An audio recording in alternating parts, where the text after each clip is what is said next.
Yo, what's up everybody? It's Drewberry and it's snap or pass time, and this is the last card in the Black Order season, the February season for Marvel Snap, and it's going to be Proxima Midnight, a 4/7. When this is discarded, jumps to your lowest power location that is not full. So, like we always do, we're going to talk about some mechanics, counters, deck lists, and the theme kind of reoccurring with this season is power creep. And I don't think this card necessarily power creeps another card, but there is quite a few similarities to this and another thing. So I'll get to that in a second, but quickly, we got to talk about the spotlight caches and decide if we're going to open up them or not.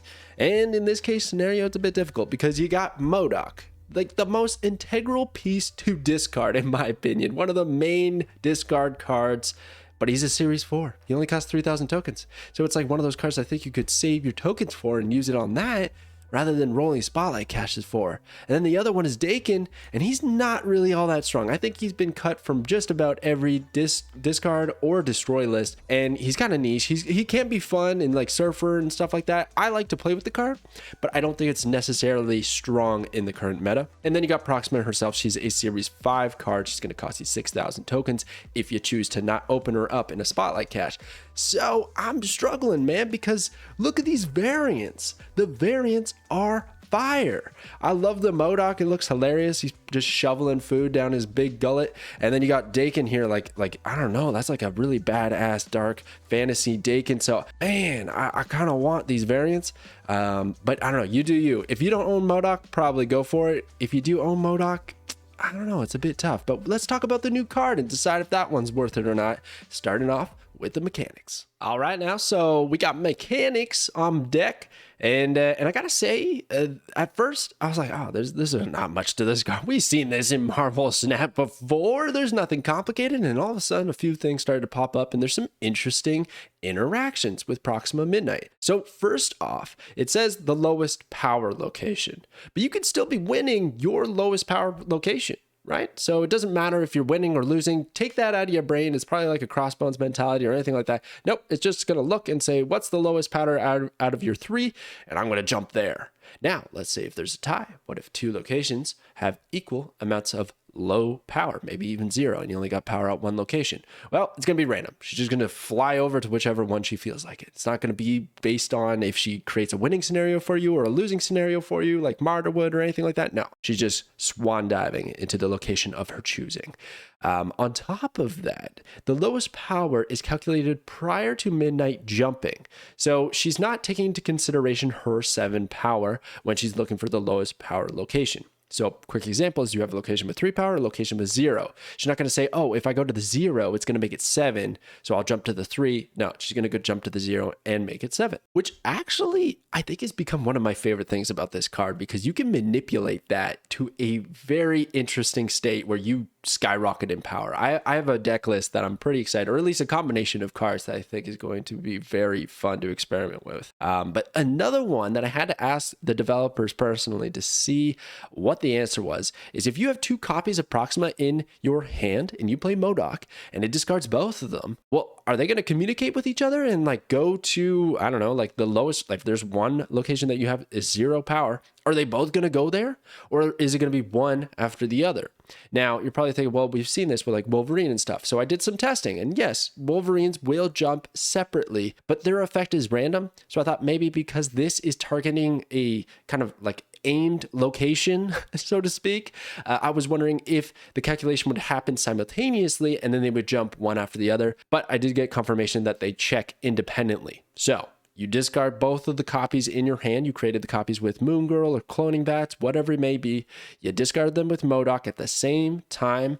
One will jump to the lowest power location. If that lowest power location has now changed, the other will jump to the other location, whatever is reading as the lowest power in that exact moment. I hope that makes sense. I know that's a bit of a mouthful, but it's kind of interesting because I think a really great combo with Proxima is Moon Girl. Moon Girl on 4, MODOK on 5 is fire. That's so much power. And if you got like Swarms and APOC in your hand as well, dude, that's going to be sick. And a few other things is like the jump, it doesn't mean played. So when a card gets, we know this from like Wolverine X23, but essentially like Bishop, Angela, they're not getting power from Proxima jumping to the board. Eliath can't destroy Proxima because she just jumped out. She wasn't played. She's not going to reveal or anything like that. And then Leader's not going to be able to copy Proxima. Shuri's not going to be able to double the power, that sort of thing. Okay, so it's a weird instance where it's just spawning onto the board and not interacting with anything else out there. And then also it can't be resurrected because it's not actually a card that you can discard properly the way we know it. Now it's still going to give Morbius power because it is a card being discarded, but it doesn't remain in the discard pile as an opportunity for Ghost Rider or Hela to bring it back. So don't try any of those shenanigans. Not that they're bad combinations of cards in a deck that works with other things, but rather just don't expect Proxima to be coming back. All right, so what do I like about this card? Well, the pros for me is that this is like 7 bonus power, right? If you are playing a discard list and you happen to discard this, then it's just going to be 7 power flying onto your board, and that is fantastic. We've seen this a lot with things like Miles Morales Stature, things that get discounted severely to almost being free, and because of some mini quest, because you had to achieve something, and that's great. And then they get played, and it's just a lot of power you're putting out onto the board.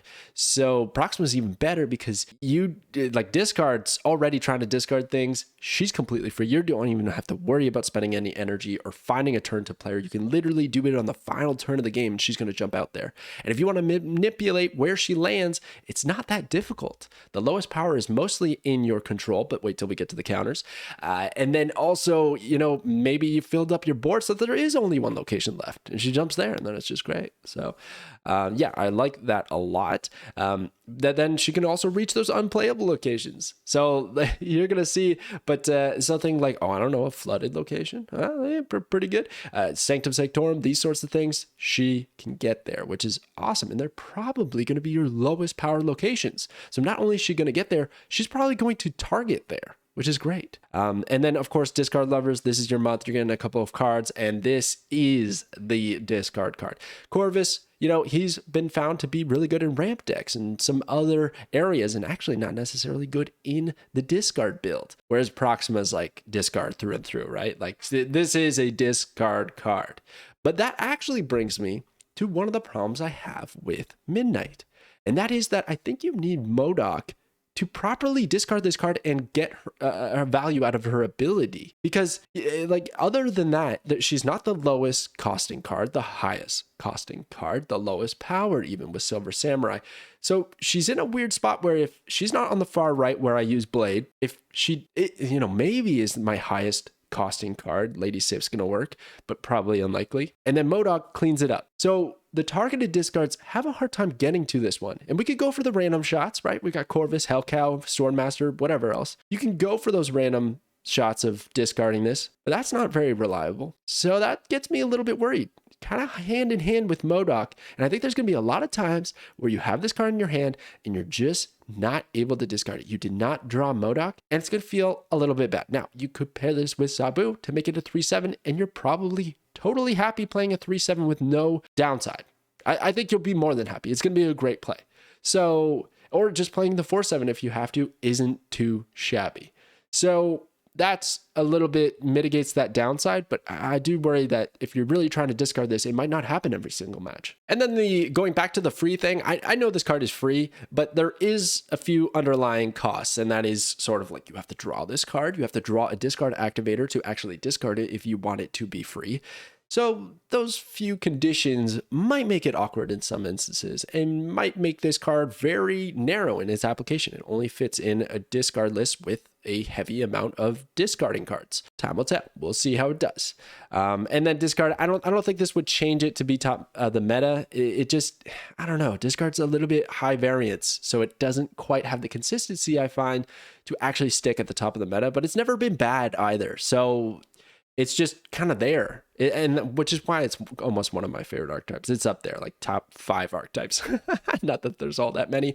Anyways, that's the mechanics, okay? Let's get to what is this card similar to, right? We're talking about power creep. Is Proxima power creep? Let's find out. No, No, no, no, she is not. Okay, I'm going to tell you right off the hop. I know I'm talking about it. I know I made a slide here for it, but I do not believe that this is power creep. These cards can coexist. They can actually coexist in the same deck, but Wolverine obviously has more applications. He can put in Destroy, which is a lot more popular there.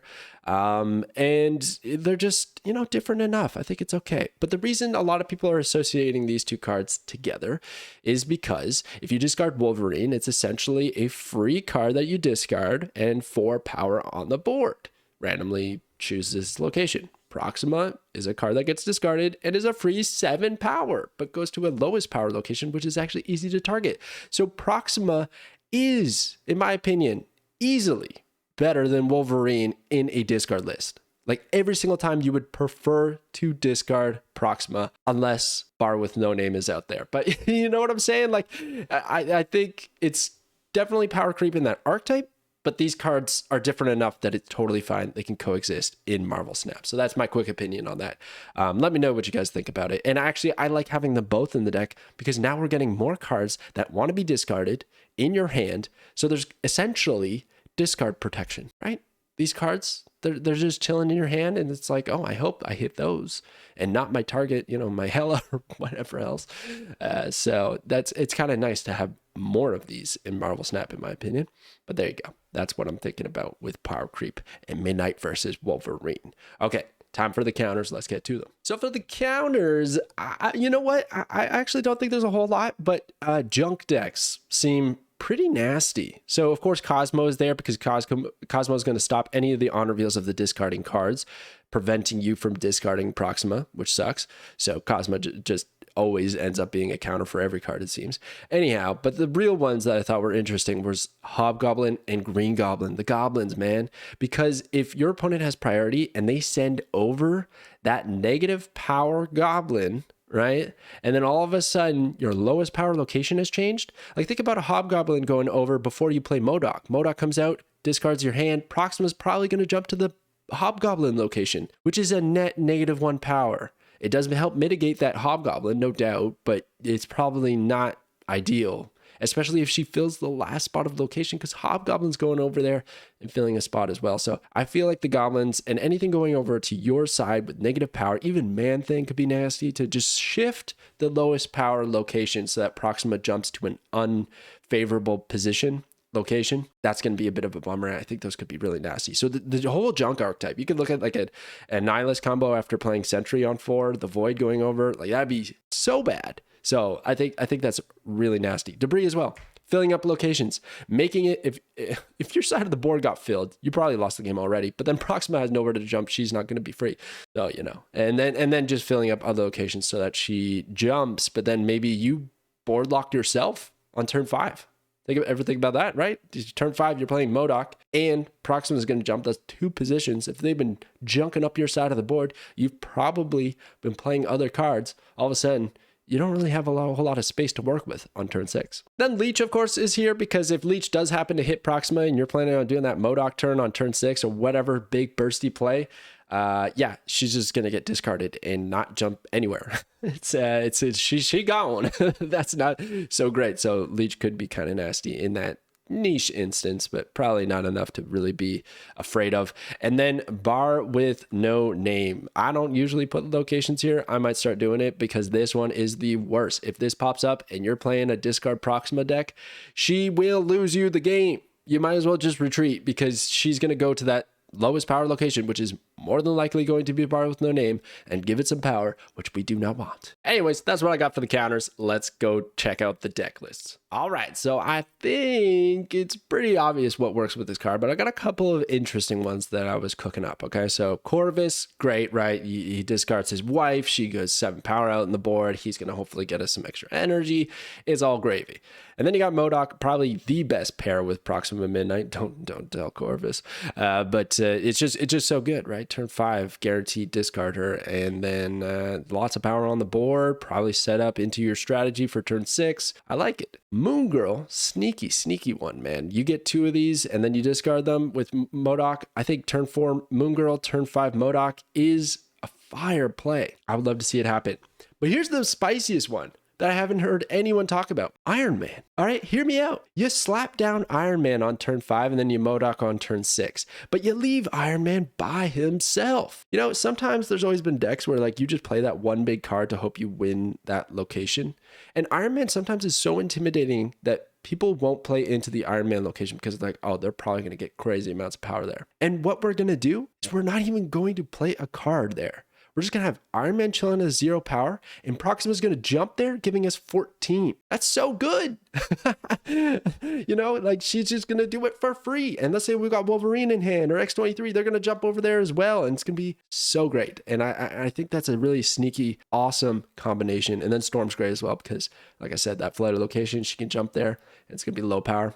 So here's the decks. On the left, nothing too new here. It's a discard list. Pretty much just plugging in Proxima and seeing how it works. We got Corvus there. I could maybe see myself cutting him. You could maybe throw in Collector or something like that. But ultimately, this is a discard list that I like to play. I don't think it's too great. I don't think it's weak. It's just kind of discard. It does what it does. It was a lot better when America Chavez was her old self. Anyhow, that's the old discard list. And then Proxima Burst. So this is a crazy one, man. I went all kinds of directions. So maybe I'm way too off on this. But I was thinking, okay, let's get us a lot of power. Let's buff up that Proxima Midnight, even that Iron Man if we need to, right? And we're going to do that play. We're going to do maybe even Moon Girl on 4, Iron Man on 5, Modok on 6, discarding 2 Proximas. One's going to jump to the Iron Man location and give us, who knows, if she's been buffed with Nakia or Okoye, she's going to be like 8 or 9 power. That could be 18 at the Iron Man location. If he's been buffed, that could be like even in the 20s for like almost free. It's crazy. A big turn 6 swing that your opponent's just gonna be like, whoa, that came out of nowhere. And on top of that, we'd have a second copy of Proxima to jump somewhere else. Modok's 8 power, he's doing his thing, and all these cards can be buffed up. So I think this is pretty sick. And the backup I have here is Ghost Rider, and I love this combo, okay? You play Lady Sif, you discard Modok, but then you Ghost Rider on 6 to bring Modok back to wipe your hand again. Because we have a lot of cards that we probably want to do that with. So I think that could be awesome. Like for instance, Midnight, if we don't happen to draw her into the late game. So that could be a really sick play. Or we bring back Iron Man, which is always good. And then we hopefully can jump things back over there. So I think this deck's a little bit crazy, but it could be a lot of fun. And I'm excited to try it out. And then lastly, we got Disco Frenzy. I don't know about this deck, man. I just wanted to incorporate Silver Samurai and Moon Knight somehow. So we put in the Black Bolt combo with Stature. We got the Proxima Midnight and Corvus Glaive combo. We've got every card possible that wants to be discarded. You know what I'm saying? Helicarrier, no problem. X-23, fantastic. Wolverine, see ya later. Get on the board, buddy. And then Proxima Midnight Swarm, we got them all. So we're just going to rip some random discard our opponent's cards to disrupt them, and see what happens. And we're probably going to discard Stature almost every time. So yeah, I think that could be fun, but probably not good at all. Just fun, just crazy disco madness. All right, that's what I got for the deck list, but is Proxima Midnight a snap or a pass? I believe that Proxima Midnight is a snap, even if you're not a total discard lover. I think this card is going to be fairly essential to have in your collection if you ever want to dabble in discard. It's just going to be good power. Discard is a competitive list, but like, you know, they've been running Wolverine a lot. You can take Wolverine out. You can put Proxima Midnight in. It's probably going to be better. I think this card is not going to shock the win rates. I don't think it's going to blow people away, but it's going to be in a lot of discard decks moving forward, and you'd be kind of missing out in looking for a replacement. Now, you could always just plug in Wolverine if somebody's got a Proxima Midnight list and they don't have Wolverine already in there, and make it work. So there is ways to substitute this card, but 7 power is no joke for free. And I think, I don't know, I have high hopes for this card, and I like playing a lot of discard. So if you hate discard, don't pick it up, obviously. Come on, we got to use our judgment here. But for me, I'm definitely picking this card up, and I still don't even know. It's going to be a game time decision if I'm going with tokens or spotlight caches, because these variants are awesome, but I'm running low on resources.